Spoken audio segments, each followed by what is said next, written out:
Okay, let's talk about something that can feel, well, just plain overwhelming. Getting that news that your egg count is lower than you expected. It's a lot to take in. So today, we're going to break down what's called Diminished Ovarian Reserve, or DOR for short. We'll get into what it really means, what it definitely doesn't mean, and, this is the most important part, what you can actually do about it. And right off the bat, I want to put this front and center. Seriously, if you take away only one thing today, let it be this. This diagnosis, it is not a final verdict. It's not a closed door, it's just information. And once you understand that information, that's when you start to get back in the driver's seat. So, you get this diagnosis, and it can feel like you've been thrown into the deep end of a pool, right? Suddenly, you're just trying to keep your head above water, surrounded by all these medical terms, you're Googling things and finding a million conflicting articles. It's just a massive flood of anxiety and fear. It is a really tough, emotionally charged moment. And look, if that's how you're feeling, you need to know you are so not alone. That period between getting the news and actually sitting down with a specialist, it can be one of the most stressful times. And it's mostly because who teaches us this stuff? Nobody. It's not covered in health class. So it's not your fault you feel this way. But you know what they say, knowledge is power. So let's arm you with some Wincidone. All right, let's get into the nitty-gritty, the numbers. You hear all these acronyms run around, AMH, FSH, AFC. It's like an alphabet soup. So what on earth are these tests actually telling you? Well, it's actually pretty simple. The main goal for all of them is just to get a ballpark estimate of how many eggs you have ready to go at this very moment. Okay, I love this analogy of the vault. Think of it like this. You're born with a lifetime supply of eggs, and they're all stored away in this secure vault inside your ovaries. Each month, your body doesn't just open the whole vault. Instead, it sends out a small group of eggs, making them available. Now, here's the key part. Our tests can't actually peek inside the vault to see the total number. They can only count the group of eggs that came out this month. And by doing that, they make an educated guess about how much is left inside. So the two big players you'll hear about are AMH and AFC. AMH is pretty cool. It's a hormone that's actually made by the little follicles, the tiny sacs that hold your eggs. So it makes sense, right? More follicles available, the higher your AMH level is going to be. AFC, on the other hand, is way more direct. It stands for antral follicle count. And it's literally your doctor doing an ultrasound and counting those visible follicles. So, two different methods, but they're both trying to measure the exact same thing, that group of eggs that's available right now, this month. And this is where it all starts to come together like a puzzle. You've got AMH and AFC, and they're giving you that estimate of the supply, how full the vault is. But then you have other clues like FSH. Think of FSH as the signal from your brain telling your ovaries, hey, time to grow an egg. Now, if that FSH level is high, it's like your brain has to shout to get the ovary's attention. And then there's estradiol. That tells us how early in the cycle an egg is getting recruited. If it's high really early on, it might mean the system is trying to grab an egg quickly because the options are more limited. See, they're not just random numbers, they're all parts of one big story. Now this is so important to remember. Your body is not a perfect machine, right? It's a biological system, so any single test is just a snapshot in time. The number of eggs that your body decides to release from that vault can actually fluctuate a lot. We're talking 25, even 30% from one month to the next.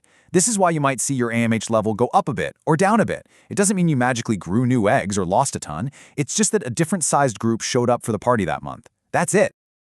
Okay, deep breath. We're about to get to what I think is the single most critical and, honestly, the most hopeful part of this whole conversation. This is the game changer. It's the idea that we absolutely have to separate egg quantity from egg quality. They are two totally different things. Just look at this side by side. Diminished ovarian reserve, that diagnosis is all about quantity. It's what your AMH and AFC are measuring, the number of eggs. But quality? That's a whole different ballgame. That's about an egg's genetic health, whether it has the right instructions, the right energy to become a healthy embryo. And what's the number one thing that determines quality? Your age. This is huge. It means you can have fewer eggs, but if they're high-quality eggs, well, that's an incredibly hopeful situation to be in. It really is. And see, this totally changes how you approach this, doesn't it? It's not just about accepting a number on a lab report. The real power comes from becoming a detective. The most important question you can ask isn't just, how many eggs do I have? It's, okay, but why is my reserve low? Because, and this is crucial, sometimes whatever is affecting the number of your eggs might also be affecting their quality. So the next step is basically putting on your detective hat and working with your doctor. I gotta be honest, you won't always find a single smoking gun answer. Sometimes the why is just unclear, but you absolutely have to do the investigation because you just might find some underlying factors that you can actually do something about. And here's a list of the usual suspects, so to speak.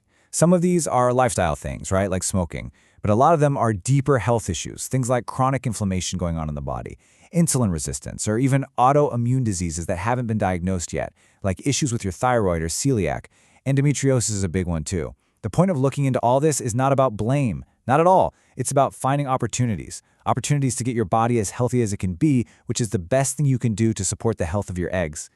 And to really hammer home why this investigative mindset is so important, let me share a really powerful story with you. It's a perfect example of what can happen when a diagnosis is treated like it's the end of the road and why you should never, ever be afraid to push back and ask for more. So get this. There was a 32-year-old physician. Her AMH level came back super low for her age. And to top it off, when she stopped taking birth control, her period just didn't come back. So she goes to a specialist and is told point blank that donor eggs are her only option to have a family. Can you just imagine that? Being told that door is slammed shut, locked, and the key is thrown away before you've even had a chance to try.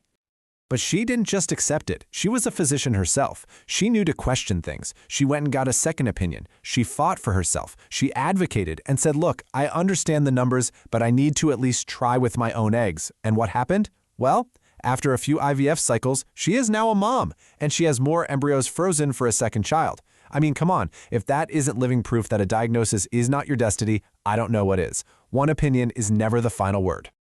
And that story is the perfect jumping off point for this next part. Because, okay, you have the diagnosis, you're starting to ask the why questions, so what's next? What do you do? This is where we turn all that information and knowledge into real, concrete action. Let's map out some empowered steps you can start taking, like, today. Look, there are some things you just can't change, right? You can't turn back the clock on your age, and you can't change your genetics. But you know what you have a ton of control over? Your lifestyle. And I'm not talking about magic pills or quick fixes here. I'm talking about the bedrock, the foundation of your health. Things like eating a diet that calms down inflammation, lots of fruits, veggies, fiber, moving your body in ways that feel good, making sleep a non-negotiable priority. All of these things help your body run better, use energy more efficiently, and that directly helps create a healthier environment for your eggs. So let's wrap this all up into a simple 4-step action plan.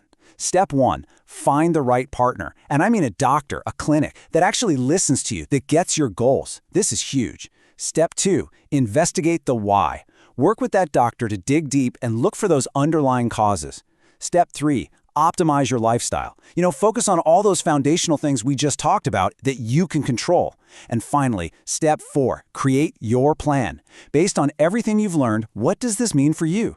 Maybe it means trying sooner. Maybe it means freezing eggs or embryos. The point is, you get to decide. You're making an active choice, not just letting the clock run out. And really, all of this boils down to one final, super important message. This is your journey, nobody else's. Your path is going to look completely different from the next person's, and that is 100% okay. What matters is that you see yourself as the CEO of your own health. You have to be an active participant, your own biggest advocate every single step of the way. So yeah, getting that diagnosis of diminished ovarian reserve can really feel like an ending, can it? But I hope what you've seen today is that it's really, truly a starting point. Think of it as a little red flag from your body, just saying, hey, pay a little more attention over here.